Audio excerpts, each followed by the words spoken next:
अभी हाल के दिनों में आरबीआई बहुत एक्टिव हो गया और आरबीआई चाहता है कि आम ग्राहकों को अधिक से अधिक फायदा मिले और बैंकिंग कंपनीज अननेसेसरी का फायदा ना उठा ले ग्राहकों का। और इसी वजह से आरबीआई के नए नियम आप लगातार देख रहे हैं। यानी 1 अप्रैल 2024 से बहुत सारे नए बदलाव होने जा रहे हैं। उन्हीं बदलावों में से एक है मिनिमम अमाउंट का नियम। जी हाँ, अगर आपका बैंक खाता है, चाहे किसी भी बैंक में हो, एसबीआई में हो, एचडीएफसी में हो, आईसीआईसीआई में हो, किसी भी ऑर्गेनाइजेशन में हो, तो बैंक आपको कहती है कि आप कम से कम एक पर्टिकुलर राशि अपने बैंक अकाउंट में रखें, जिसे मिनिमम अमाउंट कहा जाता है। इस मिनिमम अमाउंट से रिलेटेड आरबीआई ने नए नियम जारी किए हैं। फटाफट 8 पॉइंट डिस्कस करेंगे इस छोटे से वीडियो में। शुरू करते हैं बिना देरी के।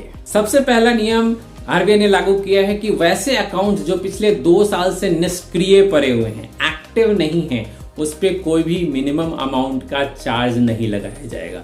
जी हाँ, शिकायत होती है ग्राहकों की कि मेरा अकाउंट तो पिछले 3 साल से यूज में नहीं है, 4 साल से यूज नहीं है, और आप उसमें जैसे ही पैसा डालते हो फटाक से नेगेटिव में चला जाता है। दरअसल होता यह है कि बैंक्स उस पे मिनिमम अमाउंट नहीं होने की वजह से चार्जिंग करती रहती है, चार्ज लगाती रहती है, और आपका बैंक अकाउंट माइनस में यानी कि नेगेटिव चार्जेस में रहता है, बैलेंस उसका नेगेटिव में होता है। मान लीजिए कि आप पर नेगेटिव बैलेंस -1000 रुपीज का है और आपने कहीं से पैसा लिया और उसमें 5000 रुपए जमा कर दिया अकाउंट में। चूंकि ये माइनस में है तो फटाक से 1000 रुपए काट लिए जाएंगे और आपको सिर्फ 4000 रुपए के क्रेडिट दिखाया जाएगा आपके अकाउंट में, यानी कि 4000 रुपए का ही बैलेंस दिखाया जाएगा पॉजिटिव में।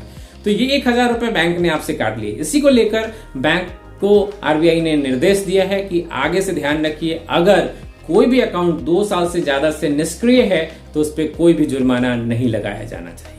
दूसरा नियम ये कब से लागू होगा? 1 अप्रैल 2024 से लागू होगा। उससे पहले जैसा है वैसे ही चलता रहेगा, लेकिन उसके बाद ये नियम फुली तरीके से लागू कर दिया जाएगा। तीसरा इंपॉर्टेंट पॉइंट, जैसा कि हमने डिस्कस किया, अकाउंट वो होने चाहिए जो 2 साल या उससे ज्यादा से निष्क्रिय हैं।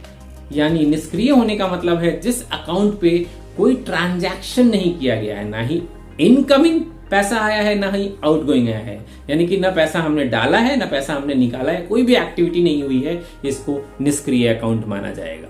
इंपॉर्टेंट पॉइंट नंबर 4 के अकॉर्डिंग आरबीआई ने निर्देश दिया है सभी बैंकों को, अगर आप किसी अकाउंट को निष्क्रिय घोषित करते हैं या उसे बंद करते हैं तो ग्राहकों को एसएमएस और ईमेल के द्वारा सूचित किया जाना जरूरी है। आप किसी भी अकाउंट को बिना ग्राहकों को बताए हुए निष्क्रिय घोषित नहीं कर सकते।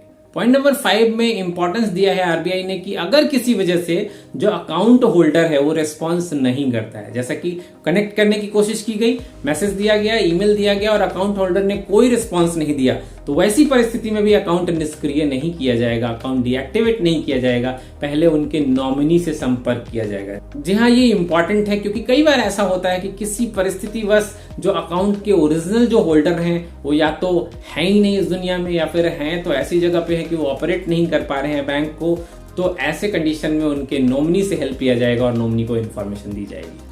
इंपॉर्टेंट है पॉइंट नंबर 6, बताया है आरबीआई ने कि अगर कोई अकाउंट ऑलरेडी इनएक्टिव है और ग्राहक चाहता है कि उसे एक्टिवेट किया जाए तो बैंक उसके लिए कोई चार्ज नहीं लेगा। जी हाँ, फ्री ऑफ कॉस्ट ये बैंक अकाउंट एक्टिवेट किए जाएंगे। इंपॉर्टेंट पॉइंट नंबर 7 में आरबीआई ने कहा कि अभी हाल फिलहाल में जब एक रिव्यू किया गया तो पाया गया है कि लगभग 42,000 करोड़ रुपए से भी ज्यादा रुपए अनक्लेम्ड हैं अकाउंट्स में।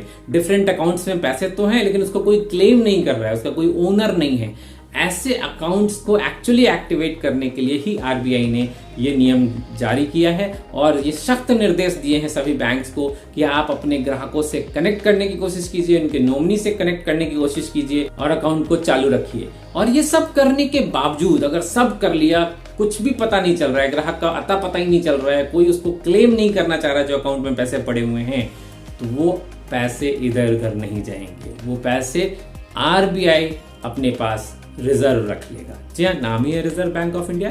तो नियम के अनुसार अगर कोई अकाउंट 10 साल से इनएक्टिव है और उसमें अमाउंट पड़ा हुआ है, वो अमाउंट आरबीआई के वेलफेयर फंड में ट्रांसफर कर दिया जाएगा। बैंक उन पैसे को अपने पास नहीं रखेगी, बेसिकली ये पैसे आरबीआई के अवेयरनेस एंड डिपॉजिटर फंड्स में ट्रांसफर कर दिया जाएगा, जहां पे फ्यूचर में कभी भी अगर अकाउंट होल्डर एक्टिव होता है और उसे पता चलता है कि उसके पैसे थे तो वो पैसे उनको वापस कर दिए जाएंगे। हालांकि इसके लिए नियम और कानून होंगे, कुछ दस्तावेज भी सबमिट करने होंगे, अकाउंट होल्डर को डॉक्यूमेंट सबमिट करने होंगे, दैट इज ऑल फाइन, लेकिन पैसा सुरक्षित है इस बात की गारंटी आरबीआई ने रखी है। उम्मीद करता हूं आपको ये इन्फॉर्मेशन पसंद आई होगी।